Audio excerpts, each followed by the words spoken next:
Well, hello, I'm Dr. Chonta Haynes with Heart to Heart Truth Ministries, and this is your truth for the week. Some questions are a little easier to handle than others, and others are really kind of sensitive.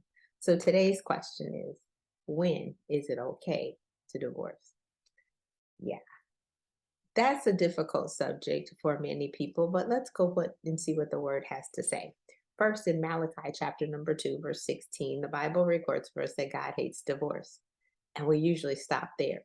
But what does it say at the end? It says, guard yourself and don't break faith.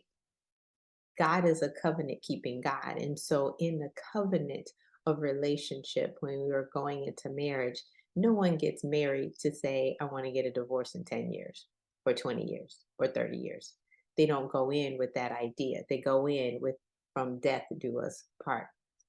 So, what happens? What happens is that we have certificates of divorce that are issued back in Deuteronomy chapter number 22 and 24, when men were deciding, hey, something displeased them about the wife that they had selected, and whether they decided they wanted to go a different route, whether they want to pick a different person. All of those things were happening. And so Jesus comes on the scene in Matthew chapter number 5, verse 32. And he says the only reason is because of marital unfaithfulness. In other words, you broke covenant. You did not keep the faith. But then they come back and they ask him the question later on in Matthew chapter number 19. Well, why did Moses then allow us to have a certificate of divorce? And Jesus replied simply, because of the hardness of your hearts. You are not open to receive the fact that none of us are perfect and people do grow, and we should grow with them. In other words, sometimes it is because we did not select appropriately. Sometimes we were listening to our biological clock. Sometimes we were trying to just pick what we thought was going to look good, like Saul, as opposed to figuring out someone's heart, like David. And so, with that, we have to recognize that marriage should not be entered into lightly, and neither should this question of divorce. Now, in First Corinthians chapter number 7, Paul then gives his commentary on divorce. And notice he says, it's mine and not God's. But the whole idea was don't be unequally yoked. How can two walk together except they be in agreement? It was a non believer versus a believer, and there was a difference. Well, when is it okay?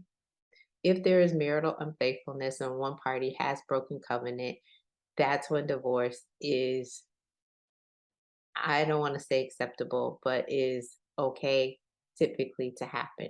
It does not mean that it has to. If your heart is not hardened and you're willing to forgive and move forward, you can do that. And many have stayed together, many have reconciled, many have restored their relationships, and that's what we should do.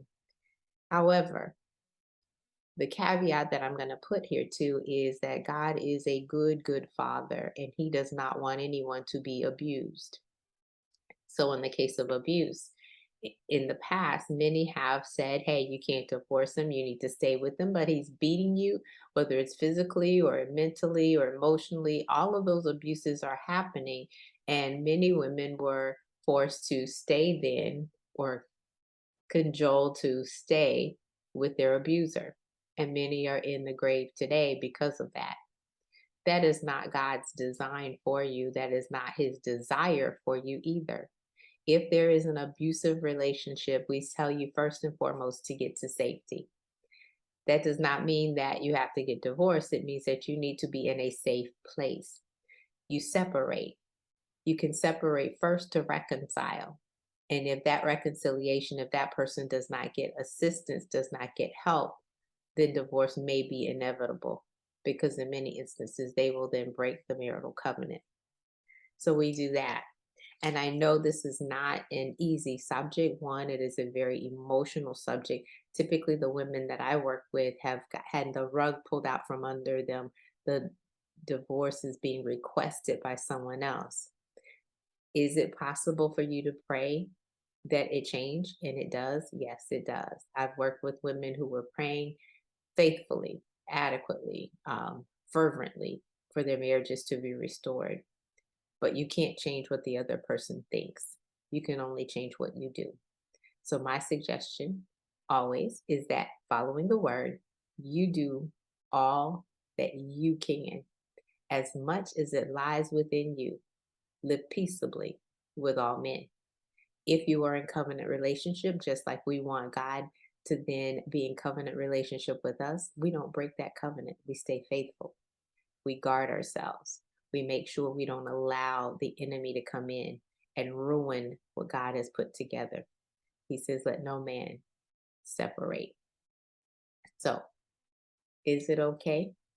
In certain circumstances, God has allowed us the privilege or the opportunity to move forward. And that's what we're supposed to do, move forward.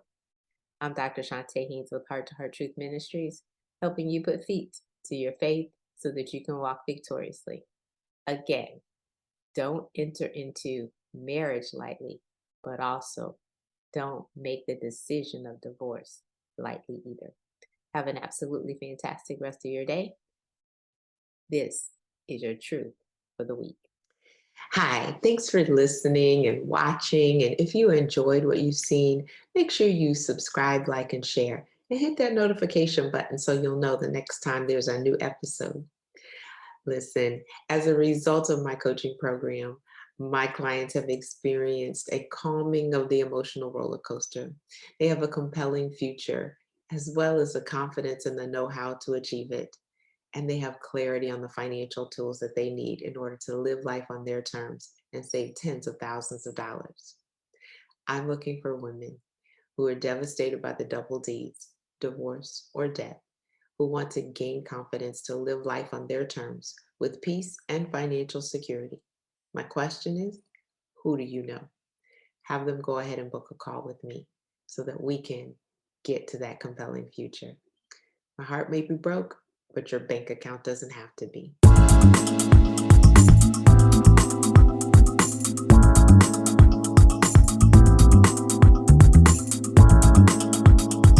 It's our pleasure to offer free resources from Grief to Gain, Financial Healing After Heartbreak, can be found at ChontaHaynes.com/free-gift, or 3 Secrets to Overcome Loneliness While Grieving the Life You Expected at ChontaHaynes.com/lonely, and other financial wisdom and much, much more. Please visit ChontaHaynes.com/free-resources.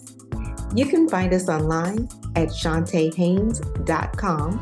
That's ChontaHaynes.com. We are a division of Heart to Heart Truth Ministries and Heart to Heart Truth Foundation.